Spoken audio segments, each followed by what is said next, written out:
আসসালামু আলাইকুম রহমতুল্লাহ। Diploma tutor থেকে আমি নোমান। তোমাদের সিভিল তৃতীয় পর্বের গুরুত্বপূর্ণ সাবজেক্ট স্ট্রাকচারাল মেকানিক্স।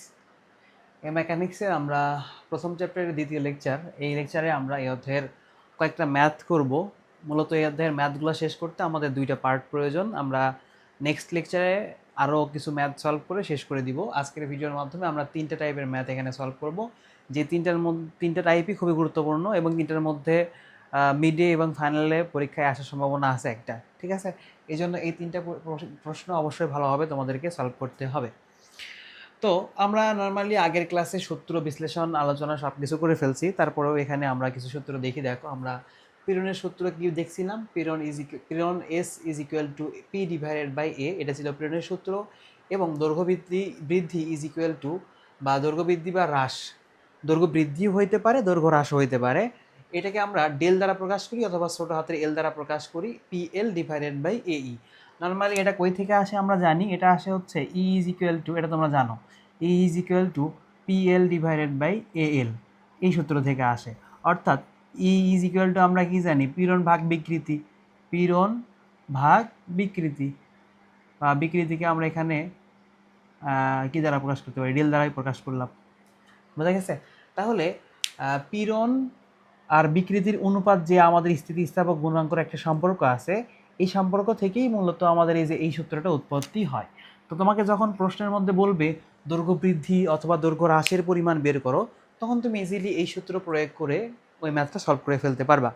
আবার যখন বলবে পীড়নের মান বের করো, তখন এটা দিয়ে বের করতে পারবা। প্রশ্নের মধ্যে আরেকটা জিনিস থাকে, সেটা হচ্ছে শিয়ার পীড়ন বের করতে বলে। কি বলে? শিয়ার পীড়ন। পীড়ন, তো শিয়ার পীড়নকে আমরা এস এস দ্বারা প্রকাশ করি, এটাও পি ডিভাইডেড বাই এ।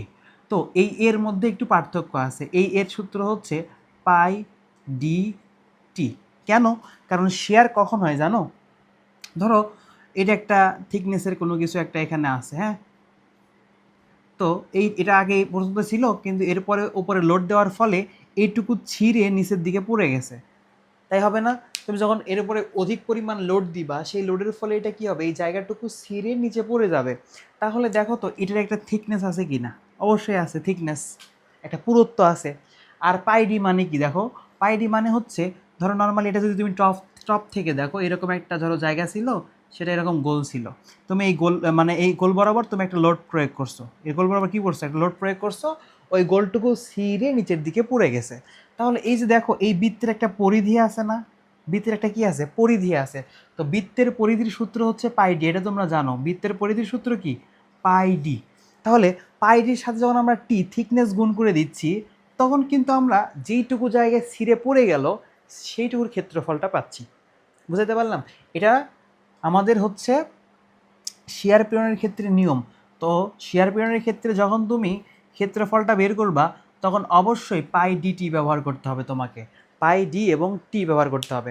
তোমরা যদি এটা মুখস্থও রাখো যে শেয়ার পীড়ন যদি আমার কখনো পরীক্ষাতে আসে, তাহলে আমি ক্ষেত্রফল মানেই বুঝবো হচ্ছে এটা হচ্ছে শেয়ারিং ক্ষেত্রফল। আর শেয়ারিং ক্ষেত্রফল মানেই হচ্ছে পাই ডিটি, এটা মনে রাখবা। শেয়ারিং ক্ষেত্রফল মানেই কত? পাই ডিটি। একটা হচ্ছে তোমার শেয়ার পীড়ন আর একটা নর্মাল পীড়ন। আর নর্মাল পীড়নের ক্ষেত্রে কিন্তু সূত্র এরকম হবে না। নর্মাল ক্ষেত্রে সূত্র কী হবে? পাই আর স্কোয়ার। যদি বৃত্ত হয়, ধরো এখানে একটা বৃত্ত আছে, এর উপরে তুমি লোড প্রয়োগ করছো, কিন্তু এটা শেয়ার হয়নি বা ছিঁড়ে যায়নি। শেয়ারিং মানে কিন্তু কি? ছিঁড়ে যাওয়া। শেয়ারিং মানে ছিঁড়ে যাওয়া। তো এখানে যখন ছিঁড়ে যাবে না, তখন আমাদের সূত্র হবে A is equal to pi r square. খেয়াল রাখো, এটা কি আমাদের নর্মাল পীড়নের ক্ষেত্রে, অর্থাৎ শুধু এস এর ক্ষেত্রে। আর শেয়ার পীড়ন যখন আসবে বা এস এস যখন চলে আসবে, তখন সূত্র হবে পাই ডি টি। পাই ডি টি, এটা কিন্তু খুবই গুরুত্বপূর্ণ একটা বিষয়।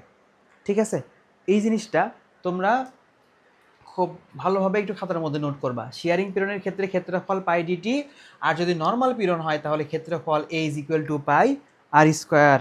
পাই আর স্কোয়ার। আচ্ছা, ঠিক আছে। তাহলে আমরা সূত্র বাদ দিয়ে এখন ম্যাথের দিকে যাই। সূত্র যতটুকু বুঝছো এতটুকুই এনাফ। এখন ম্যাথ করলে বাকিটুকু ইনশাল্লাহ বুঝে যাবা। বাকিটুকু ইনশাল্লাহ বুঝে যাবা। দেখো, তোমরা 1 নাম্বার ম্যাথটা একটু পড়ো তো। 1 নাম্বার ম্যাথে আমি কি লিখছি 25 সেন্টিমিটার দৈর্ঘ্যের একটি ধাতব দণ্ডের প্রান্তে 500 কেজি লোড ঝুলিয়ে দেওয়া আছে। তার মানে কি 25 সেন্টিমিটার একটা দৈর্ঘ্য, যেটা একটা কি ধাতব দণ্ড, যার প্রান্তে 500 কেজি লোড ঝুলিয়ে দেওয়া আছে। তার মানে আমি এরকম বলতে পারি, ধরো এরকম এখানে একটা ধাতব দণ্ড আছে, যে ধাতব দণ্ডের দৈর্ঘ্য দেওয়া আছে এখানে আমাদের 25 সেন্টিমিটার। কত সেন্টিমিটার? 25 সেন্টিমিটার। এখন আমাকে বলছে ধাতব দণ্ডের প্রান্তে 5000 কেজি লোড ঝুলিয়ে দেওয়াতে। তার মানে এই যে প্রান্ত আমরা দেখতে পাচ্ছি, এখানে যদি আমরা 5000 কেজি লোড ঝুলাইয়ে দিই, কত কেজি? 5000 কেজি লোড ঝুলিয়ে দেওয়াতে দণ্ডটিতে 4500 কেজি পার সেন্টিমিটার স্কোয়ার পীড়ন সৃষ্টি হলো। তার মানে কি দেওয়া আছে এখানে আমাদের? দেখো তো, আবার আমি লিখি, গিভেন পীড়নের মান এস ইজ ইকুয়াল টু কত দেওয়া আছে? 4500 KG per centimetre square, 4500 KG per centimetre square পীড়ন সৃষ্টি হলে দণ্ডের দৈর্ঘ্য বাড়ার পরিমাণ নির্ণয় করো। তাহলে দণ্ডের দৈর্ঘ্য বাড়ার পরিমাণকে আমরা কি দ্বারা প্রকাশ করি বলো? L is equal to what? এখানে ইর ভ্যালু দেওয়া আছে, আবার E is equal to 1.6 into 10⁶ KG per centimetre square. ঠিক আছে, তাহলে এটা হচ্ছে আমাদের প্রশ্নের মধ্যে ডাটাগুলো দেওয়া আছে। এখন আমরা যদি এই যে এল এর মানটা বের করতে চাই, তাহলে আমরা সূত্র কি জানি বলো তো? একটু আগে আমরা সূত্র দেখলাম, আমরা জানি L is equal to P L divided by এই, তাই তো জানি, তাই না? এখন দেখো, এই যে এই ধাতব দণ্ড, এই দণ্ডের ক্ষেত্রফলটা কিন্তু আমরা এখানে জানি না, এখানে আমরা দৈর্ঘ্য জানি। ধাতব দণ্ডের যে এই যে পৃষ্ঠ বরাবর 5000 কেজি কাজ করতেছে, এটা কিন্তু আমরা ক্ষেত্রফল জানতেছি না। ক্ষেত্রফলটা কি জানতে পারতেছি না। তাহলে এই ক্ষেত্রফল আমাদের কোনো না কোনো জায়গা থেকে নিয়ে আসতে হবে। কিভাবে নিয়ে আসতে পারি? দেখো, আমাদের ক্ষেত্রফল কোথায় আছে? আমরা আরেকটা জিনিস জানি যে ওই S is equal to P divided by A, এটা জানি না? দেখো, এটা কিন্তু আমরা জানি, কিন্তু এটা আমরা সূত্র প্রয়োগ করতে পারতেছি না, কারণ আমরা পির মান জানি, এল এর মান জানি, শুধু ইর মান জানি, শুধু এর মানটা জানতেছি না। আর এর মান যখন আমরা জানতেছি না, তখন আমাকে খেয়াল করতে হবে আমাদের এই অধ্যায়ে আর কি সূত্র আছে। তো সেই সূত্র ঘাটতে গিয়ে আমি কি দেখলাম, আমাদের পীড়নের একটা সূত্র আছে যার মধ্যে ক্ষেত্রফল আছে। পীড়নের সূত্রটা কি? S is equal to P divided by A, যেখানে আমাদের প্রশ্নের মধ্যে এস এর মানও দেওয়া আছে, আবার এই যে এটা কিন্তু পির মানটাও দেওয়া আছে। তাহলে আমি এখান থেকে ইজিলি কিন্তু এর ভ্যালুটা বের করতে পারতেছি। তাহলে এ ইজ ইকুয়াল টু কী হবে? পি ডিভাইডেড বাই এস, অর্থাৎ এসটা নিচে গেল, এটা উপর এই পাশে পার হয়ে চলে আসলো। এখন ভ্যালুটা তুমি বসাও। পির মান দেওয়া আছে 5000, এস এর মান দেওয়া আছে 4500। এখন এটা যদি তুমি ক্যালকুলেশন করে দেখো কত মান আসবে, দেখো।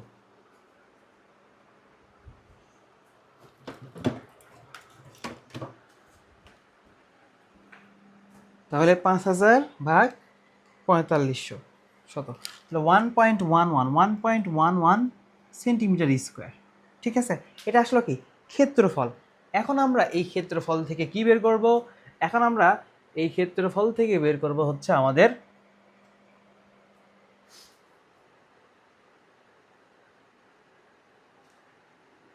আচ্ছা, ক্ষেত্রফল থেকে আমরা বের করবো যে এল এর মানটা এখন বের করে ফেলবো। অতএব L is equal to P L square divided by এই, P L square divided by এই। তাহলে মানগুলো এখন বসাই দাও। পির মান দেওয়া আছে 5000, এল এর মান দেওয়া আছে হচ্ছে 25, তারপরে স্কোয়ার, এর ভ্যালু এই যে এখানে বের করলাম 1.11 ইন্টু ই এর ভ্যালু হবে 1.6 ইন্টু 10⁶। ঠিক আছে, দিয়ে এখানে তুমি ভ্যালু যেটা বের হবে সেটা অ্যান্সার হবে। তাহলে 5000 into 25 square divided by 1.11 into 1.6 into 10⁶, এটা আসতেছে 10⁶, 1.759, অর্থাৎ 1.76 সেন্টিমিটার আমরা লিখতে পারি। এটাই হবে কি আমাদের অ্যান্সার। বুঝছো? তাহলে আমাদের বের করতে বলছে কিন্তু এল এর মান, কিন্তু এল এর মান বের করতে গিয়ে আমরা কি দেখলাম? ক্ষেত্রফলটা মিসিং ছিল। সেই ক্ষেত্রফলটা আবার আমাদের বের করতে হবে S is equal to P divided by A. তো এই অধ্যায়ের ম্যাথের ক্ষেত্রে তোমাকে ডিরেক্টলি যে সবগুলো মান দিয়ে দিবে, তুমি সূত্র বসায় অ্যান্সার বের করবে এমন না। তোমাকে একটা মান না একটা মান মিসিং দিবেই, সেই মানটা তোমার আবার অন্য একটা সূত্র ফেলে মান বের করে সেই মানটা তুমি বসায় ম্যাথ করতে পারবা। ঠিক আছে, তো আশা করি তোমরা 1 নাম্বারটা বুঝতে পারছো। এবং এই রকম ম্যাথ কিন্তু তোমাদের বই অনেকগুলো আছে, আর এটা সংক্ষিপ্ত প্রশ্নের জন্য মোস্ট ইম্পর্ট্যান্ট একটা ম্যাথ, এটা কোনোভাবেই বাদ দেওয়া যাবে না। এটা একটু খুব ভালোভাবে বইয়ের মধ্যে যতগুলো আছে এই টাইপের যে দৈর্ঘ্য বৃদ্ধির যতগুলো, মূলত দৈর্ঘ্য বাড়া বা দৈর্ঘ্য কমার যতগুলো ম্যাথ আছে সবগুলা সলভ করবা। আচ্ছা, তাহলে আমরা 1 নাম্বারটা দেখলাম, এরপরে আসবো আমরা 2 নাম্বারে। তো 2 নম্বর প্রশ্নটা পড়ো। 2 নম্বর প্রশ্নে বলছে 10 মিলিমিটার পুরু একটি স্টিলের পাতকে 2 সেন্টিমিটার ব্যাসের একটি পাঞ্চ দ্বারা ছিদ্র করতে কত কেজি বল প্রয়োজন হবে? শেয়ারিং পীড়ন, এই যে দেখো যেটা আমি কিছুক্ষণ আগে প্রথমে তোমাদের সাথে আলোচনা করলাম, শেয়ারিং পীড়নের মান দেওয়া আছে, দেখছো? তো শেয়ারিং পীড়নের মান যখন দেওয়া থাকবে, মুখস্থ আছে তো, শেয়ারিং পীড়নের মান দেওয়া থাকলে ক্ষেত্রফল কি হবে? পাই ডিটি।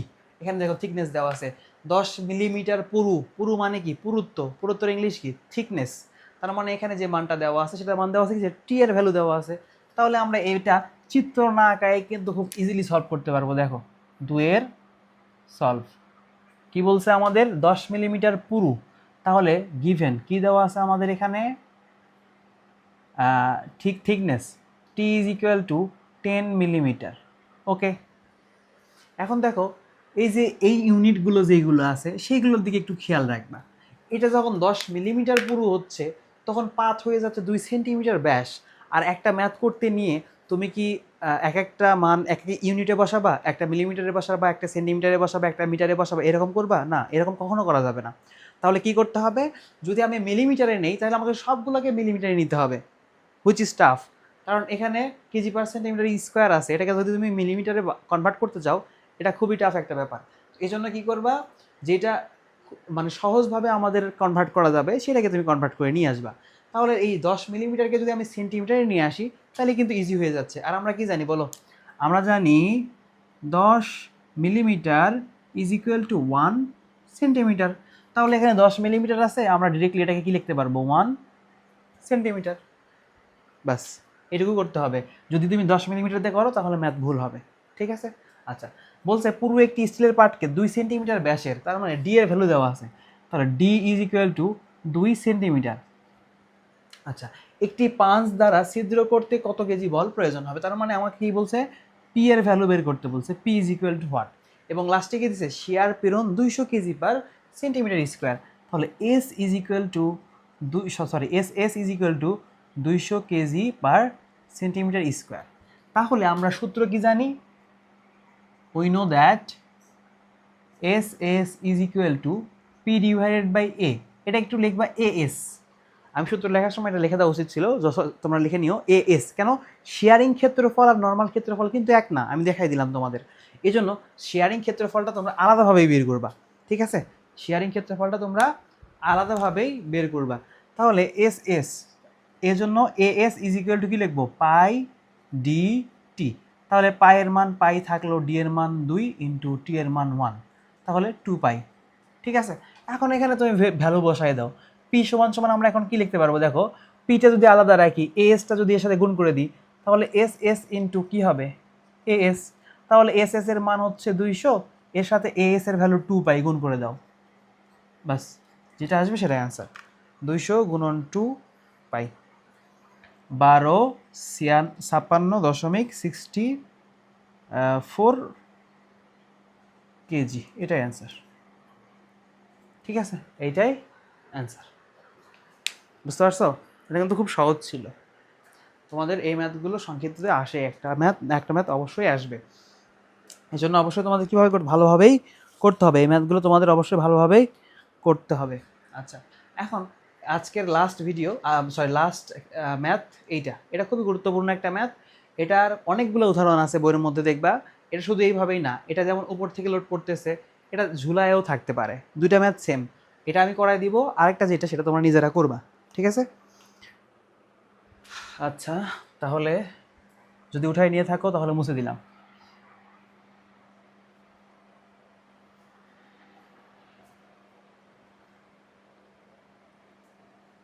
এখন আসো 3 নাম্বার প্রশ্নে। 3 নাম্বার প্রশ্নে আমাদের কি বলছে? চিত্রে প্রদর্শিত 2 সেন্টিমিটার, 4 সেন্টিমিটার, 8 সেন্টিমিটার ব্যাসের একটি খাড়াদণ্ডের উপর 8000 কেজি চাপা বল প্রয়োগ করলে মোট দৈর্ঘ্য হ্রাসের পরিমাণ নির্ণয় করো। তার মানে এই যে চিত্র, এই চিত্রের মধ্যে 2 সেন্টিমিটার, 4 সেন্টিমিটার, 8 সেন্টিমিটার যে ব্যাসগুলো আছে, এই ব্যাসের উপরে খাড়াদণ্ডের 8000 কেজি চাপা বল প্রয়োগ করলে মোট দৈর্ঘ্যের হ্রাস। নর্মাল ব্যাপার, হ্রাস তো এখানে হবেই, কারণ তুমি এই বস্তুর উপর যখন অনেক পরিমাণ লোড দিবা তখন এগুলো কি আস্তে আস্তে দৈর্ঘ্য হ্রাস পাবে।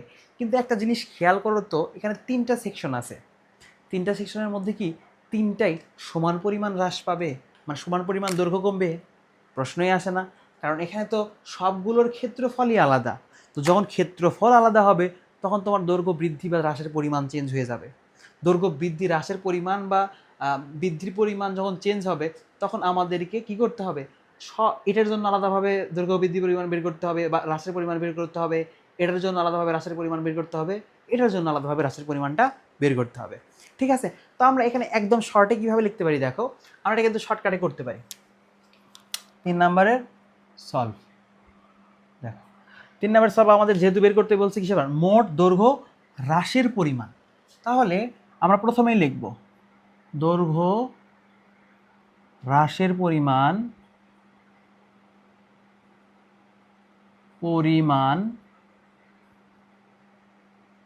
L is equal two L1 plus L2 plus L3, অর্থাৎ এইটা কতটুকু হ্রাস হবে, এটা কতটুকু হ্রাস হবে, এটা কতটুকু হ্রাস হবে, আমাদের সবগুলোকে যোগ করে টোটাল যেটা আসবে সেটা হবে কি L। ঠিক আছে, তো আমরা L এর সূত্র তো জানি, ছোট হাতের L এর সূত্র কি জানি, PL ডিভাইডেড বাই AE, তাই তো নাকি? এটা তো জানি। আচ্ছা, এটাই যদি হয় তাহলে আমরা এখানে লিখতে পারবো কি P1 L1 divided by A1 E। দেখো ই এর ভ্যালু কিন্তু সবার জন্য সেম, কারণ ই এর ভ্যালু এখানে, ইর ভ্যালুটা কি বোঝাচ্ছে, এখানে যে 3টা আলাদা আলাদা ক্ষেত্রফল বিশিষ্ট ক্ষেত্রফল থাকলেও সবগুলো পদার্থ সেম পদার্থ, মানে ধরো লোহা হইলে লোহা সবগুলা, অ্যালুমিনিয়াম হলে সবগুলো অ্যালুমিনিয়াম, ইস্পাত হলে সবগুলো ইস্পাত, বোঝা গেছে? এই জন্য ই এর ভ্যালু কিন্তু সবগুলোর জন্য সেম হবে। এই জন্য আমরা E1 E2 E3 লিখবো না, শুধু ই লিখবো। আবার পি এর ভ্যালুটাও কিন্তু সবার জন্য সেম। দেখো এই যে 8000 কেজি লোড, এই 8000 কেজি লোড এর উপরে এর উপরে এর উপরে 3টার উপরেই আসবে, তাই না? এখানে কি আমরা আলাদা ভাঙায় ভাঙায় দেখতে পারবো যে এটার উপর কতটুকু, এটার উপর কতটুকু, এটার উপর কতটুকু আসবে? অবশ্যই পারবো না। এই জন্য আমাদের কি করতে হবে, সবগুলোর জন্য পি সেম রাখতে হবে। শুধু চেঞ্জ হচ্ছে কিসের মান, এল এর ভ্যালু, হ্যাঁ এল এর ভ্যালু তো চেঞ্জ হচ্ছে না, শুধু চেঞ্জ হচ্ছে আমাদের কি ক্ষেত্রফল। এল এর ভ্যালুগুলো প্রশ্নে মনে হয় দেওয়া আছে, দাঁড়াও 1 মিনিট। হ্যাঁ এল এর ভ্যালুগুলো প্রশ্নে দেওয়া ছিল 10, 12, 20। দুঃখিত, এটা উঠাইতে ভুলে গেছি। এটা হচ্ছে 10 সেন্টিমিটার, এটা 12 সেন্টিমিটার, আর এটা হচ্ছে 20 সেন্টিমিটার। 10, 12, 20, হ্যাঁ 10, 12, 20 সেন্টিমিটার। ওকে, তাহলে এল এর মানও চেঞ্জ হচ্ছে। আগে দেখবা তুমি প্রশ্নের মধ্যে খেয়াল করবা যে কোন মানগুলো চেঞ্জ হচ্ছে, কোন মানগুলো চেঞ্জ হচ্ছে না। এটার ক্ষেত্রে দেখো পির মানগুলো সবগুলোর জন্য সেম, ইর মানগুলো সবগুলোর জন্য সেম, এই জন্য আমরা কিন্তু E1 আর P1 লিখতেছি না। ঠিক আছে, এরপরে PL2 A2 E plus PL3 A3 E। এখন যেইগুলোতে আমাদের চেঞ্জ হচ্ছে না সেগুলো আমরা কমন নিব। তাহলে P ডিভাইডেড বাই E যদি আমরা কমন নিই তাহলে কি থাকে, L1 divided by A1 plus L2 divided by A2 plus L3 divided by A3। Okay, এখন শুধু মানগুলো বসাই দাও। দেখো P এর ভ্যালু কত আছে এখানে, 8000, 8000 বসাইলাম। ইর ভ্যালু দেওয়া আছে কত, 2 × 10⁶। ওকে, L1 এর ভ্যালু কত, ধরো এটা 1 নাম্বার সেকশন, এটা 2 নাম্বার সেকশন, এটা 3 নাম্বার সেকশন, তাহলে L1 এর মান কত দেওয়া আছে এখানে, 10 ডিভাইডেড বাই A1 এর মান। A1 এর মান এখন বের করে নিবা। এখানে A1 is equal to π/4 into, দেখো এই যে 1 নাম্বার সেকশনের ব্যাস কত দেওয়া আছে, এই যে ব্যাস দেখছো, এগুলো সবগুলো কিন্তু ব্যাস দেওয়া আছে। আর ব্যাস দেওয়া থাকলে ক্ষেত্রফলের সূত্র কি, A is equal to π/4 into D square. তাহলে ডির মান এখানে কত দেওয়া আছে, 2 দেওয়া আছে, তাহলে 2 স্কোয়ার। তাহলে এখানে অ্যান্সার আসবে 3.1416। A2 ভ্যালু বের করি, A3 ভ্যালু বের করি। দেখো A2 ভ্যালু কত হবে তাহলে, π/4 ইন্টু 4 স্কোয়ার, তাহলে π/4 ইন্টু 4 স্কোয়ার, এটা 12.56। A3 ভ্যালু কত হবে দেখো, A3 3 নাম্বার সেকশনের ব্যাস কত দেওয়া আছে, 8 সেন্টিমিটার, তাহলে π/4 ইন্টু 8 উপরে স্কোয়ার, তাহলে এখানে আমাদের 8 উপরে স্কোয়ার দিতে হবে 50.26, 50.26 সেন্টিমিটার স্কোয়ার সেন্টিমিটার স্কোয়ার, এটাও কি সেন্টিমিটার স্কোয়ার, সবগুলোই আমাদের এখানে হবে সেন্টিমিটার স্কোয়ারে। আচ্ছা, তাহলে আমরা এখন ভ্যালু বসাই। A1 এর মান এখানে কত পাইলাম? 3.1416 প্লাস L2 এর ভ্যালু কই? L2 এর ভ্যালু এখানে 12, দেখছো? 12 ডিভাইডেড বাই A2 এর ভ্যালু 12.56, 12.56 প্লাস L3 এর ভ্যালু এখানে কত দেওয়া আছে দেখছো? 20 ডিভাইডেড বাই A3 এর ভ্যালু কত দেওয়া আছে? 50.26। বাস, এখন এই সবগুলো যোগ করে দাও, মানে সবগুলো ক্যালকুলেশন করে দাও, যেটা অ্যান্সার আসবে সেটাই answer. 8000 divided by 2 into 10 to the power 6 into 10 divided by 3.1416 plus 12 divided by 12.56 plus 20 divided by 50.26। Okay, এটার অ্যান্সার আসতেছে 0.01814। কী হবে এটা? Centimetre answer. বুঝছো? তাহলে হ্রাসের পরিমাণ বের করে ফেললাম। সেমভাবে এই প্রশ্ন এই সেম প্রশ্ন এইভাবে আসে, মানে উল্টা দিকে থাকে, বুঝছো? এটা তোমরা করবা, এই যে এইভাবে থাকে, এখানে সবগুলো ভ্যালুই দেওয়া থাকবে তোমাকে, এখানে পি এর ভ্যালু দেওয়া থাকবে, সব কিছুই দেওয়া থাকবে, ডায়ামায়া সব দেওয়া থাকবে, শুধু বলবে দৈর্ঘ্য বৃদ্ধির পরিমাণ। তাহলে এখানে কি হয়েছে? দৈর্ঘ্য হ্রাস হয়েছে না? আর তখন বলবে তোমাকে দৈর্ঘ্য বৃদ্ধির পরিমাণ। তাহলে এই একটা সিস্টেমে কিন্তু তুমি অনেকগুলো ম্যাথ সলভ করতে পারো বইয়ের মধ্যে, ঠিক আছে? তো তোমাদের প্রথম কাজ হচ্ছে এই যে এই তিনটা ম্যাথের যতগুলো সিমিলার ম্যাথ আছে সবগুলো করে ফেলা, আর থার্ড নাম্বার টাইপের ক্ষেত্রে এই যে উল্টানো নিয়মটা করে ফেলা। বোঝা গেছে? তোমরা যদি এই ম্যাথগুলো করতে পারো তাহলে 1 নাম্বার অধ্যায় তোমাদের জন্য 1 নাম্বার একদম ইজি। আর শুধুমাত্র নেক্সট ক্লাসে আমরা আর 2টা বা 3টা ম্যাথ থাকবে, সেগুলো সলভ করে দিব। এই ম্যাথগুলোও যদি তোমরা কেউ সলভ করো ঠিকভাবে এবং বুঝে শুনে, তাহলে পরীক্ষার মধ্যে গেলে এই অধ্যায় থেকে যে ম্যাথই আসুক তুমি ইজিলি সলভ করে দিয়ে আসতে পারবা, ঠিক আছে? আচ্ছা, তারপরেও যদি তোমাদের এর মধ্যে কোনো সমস্যা হয় বুঝতে, বা যে কোনো কারণে সমস্যা হয়ে থাকে, তাহলে তোমরা আমার সাথে হোয়াটসঅ্যাপে নক দিতে পারো। অবশ্যই তুমি কোন সেমিস্টারে আসো এটা অবশ্যই বলবা, ঠিক আছে? কারণ আমাদের অনেক 5th সেমিস্টার আছে বা অন্যান্য সেমিস্টার স্টুডেন্ট আছে, সবাই মেসেজ দেয়, তো এই জন্য তোমরা একটু তোমার পরিচয়টা আগে দিবা যে তুমি কোন সেমিস্টারে আসো। যে কোনো প্রবলেম হলে নক করবা 01560009272, এই নাম্বারে হোয়াটসঅ্যাপে নক দিবা, ঠিক আছে? আচ্ছা, অথবা আমাদের টেলিগ্রাম চ্যানেলের লিঙ্ক কিন্তু আমরা দিয়ে দিব আমাদের ডিসক্রিপশানে। টেলিগ্রাম চ্যানেলে তোমরা জয়েন হয়ে নিবা, এটা খুবই গুরুত্বপূর্ণ তোমাদের জন্য হবে। টেলিগ্রাম চ্যানেলে আমরা তোমাদের সাথে নোট বা শিট যেগুলো আছে সেগুলো শেয়ার করব, এবং তোমাদের যেগুলো প্রবলেম থাকলে সেগুলো আমরা ওখানে সলভ করে দিব, ঠিক আছে? তো অবশ্যই টেলিগ্রাম চ্যানেলে জয়েন হয়ে নিবা, এবং আমাদের ডিপ্লোমা টিউটর যে পেজ আছে এই পেজটা ফলো করে রাখবা, বিভিন্ন আপডেট পাবো ওখানে। তো দেখা হচ্ছে তোমাদের সাথে নেক্সট ক্লাসে, সে পর্যন্ত ভালো থাকো, সুস্থ থাকো, আল্লাহ হাফেজ। আর হ্যাঁ, তোমাদের কমেন্টই কিন্তু আমাদের ইন্সপিরেশন। ভিডিও দেখে অবশ্যই কমেন্ট করে জানাবা নেক্সট ক্লাসটা তোমরা কত দিনের মধ্যে চাও, ঠিক আছে? আল্লাহ হাফেজ, আসসালামু আলাইকুম রহমতুল্লাহ।